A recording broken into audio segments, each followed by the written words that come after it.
오늘 5분만 읽는 설교는 시편 84편 1절에 13절 말씀, 제목은 복을 받는 사람이 되라 입니다.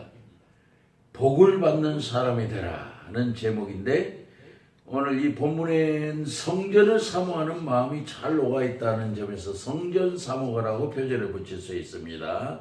물론 본문에는 단지 고라자선의 시라고만 되어 있습니다. 그러나 대부분의 학자들은 본문의 저자가 다윗이라는 데의 계언회를 일치하고 있습니다. 그것은 다윗의 탁월한 문학적 기질과 함께 그가 다윗이 지었다는 63편의 시와 매우 흡사한 부분이 많다는 점에서입니다.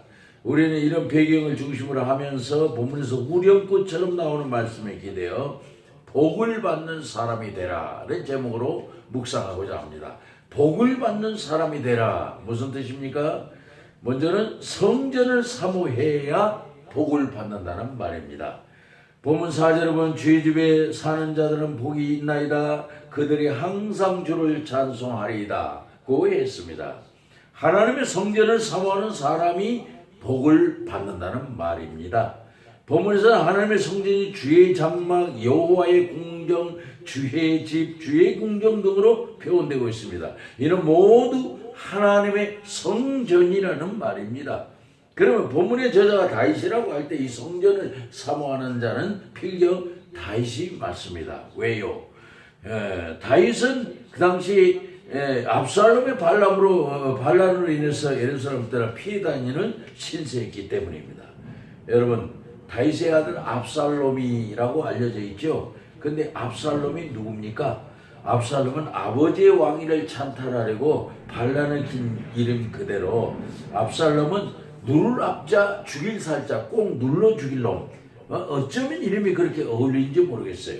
압살롬에게 쫓기던 다윗은 지금 광야를 전전하면서 지금 하나님의 성전을 무척이나 사모하고 있습니다.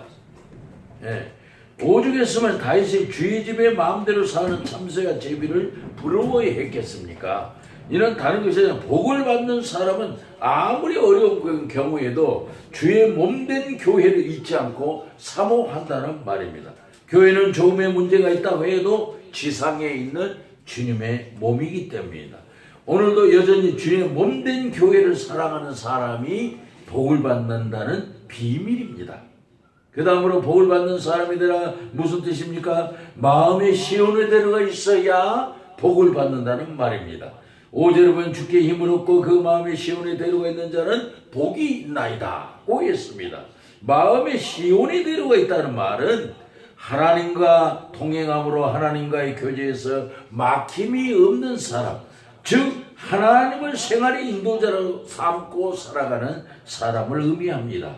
마음의 시온에 데려가 있는 사람은 세상 사람들이 알아주는 재물이나 명예에 초점을 두지 않고 하나님의 마음에 맞는 삶을 살아가는 삶을 중요시합니다. 그래서 마음의 시온에 들어가 있는 사람은 누가 알아주지 않는다고 해도 그것에 아랑곳 하지 않고 믿음으로 기준을 갖고 살아가는 사람, 그리고 누가 뭐라고 해도 하나님의 말씀을 표준으로 삼고 살아가는 사람입니다.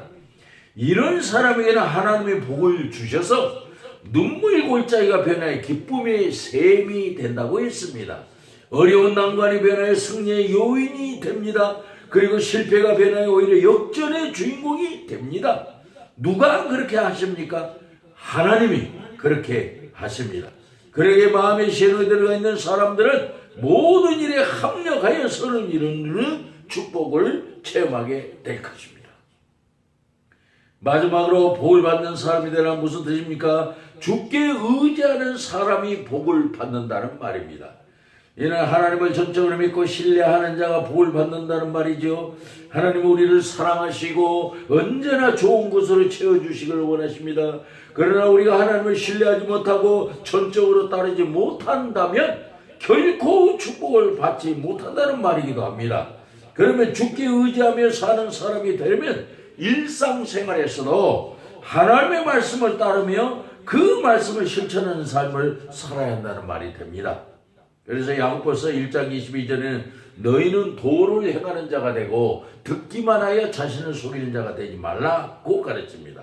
하나님의 말씀을 듣기만 하고 실천하지 않는 사람은 스스로 자신을 속이는 것이라 이것입니다. 그래서 하나님의 말씀을 붙들고 살아가는 사람, 하나님의 말씀의 능력을 체험하며 살아가는, 그게 바로 주님께 의지하는 사람이다, 이렇게 보고 있습니다. 제가 독일에서 유학할 때 몇몇 교회를 부흥회를 인도한 적이 있습니다. 그 중에서 브레멘 한인교회 부흥회를 인도할 때 일입니다. 교인 중에서 박사학위를 끝내고 고국에 돌아가는 사람이 저를 부흥 강사라고 해서 집에 초대하여 극진히 대접해 주었습니다. 그때 그는 박사학위를 마치고 고국에 돌아가서 무척 기쁘다고 했습니다. 그래서 무엇이 그렇게도 기쁘냐고 물었더니 고국에 돌아가면 마음껏 신앙생활을 할 수 있다는 것이 기쁘다고 했습니다. 저는 박사학위를 마치고 고국에 들어가 교수가 될 것을 생각하니 기쁘다고 답할 줄로 알았습니다. 그는 중심이 오로지 신앙생활에 있다는데 제가 놀랐습니다. 현재 그는 대학 동문과 교수로 재직 중인데 지금도 신앙생활을 아주 열심히 잘하고 있다고 듣고 있습니다. 실로 그는 복을 받은 사람의 전형적인 케이스라고 볼 수가 있습니다. 저와 여러분도 가는 인생일에 하나님을 온전히 의지하여 놀라운 하나님의 축복을 체험할 수 있기를 바랍니다. 기도하십시다. 주의 궁정에서 한 날이 다른 것이 첫날보다 나은 즉 악인의 장막이 거함보다 내 하나님 문지기로 있는 것이 좋사오니 주님, 우리를 하여금 하나님의 은혜를 깊이 체험하는 사람들이 되게 하옵소서. 지상에 있는 주의 몸된 교회를 사랑하는 사람들이 되게 하옵소서. 그리고 우리 그리스도인들은 어떤 환경에서도 주님을 온전히 의지하여 놀라운 복을 받는 사람들이 되게 하옵소서. 그 어떤 경우에도 하나님의 복받기를 사모하는 사람에게 반드시 복을 내리시는 예수님의 이름으로 기도합니다. 아멘.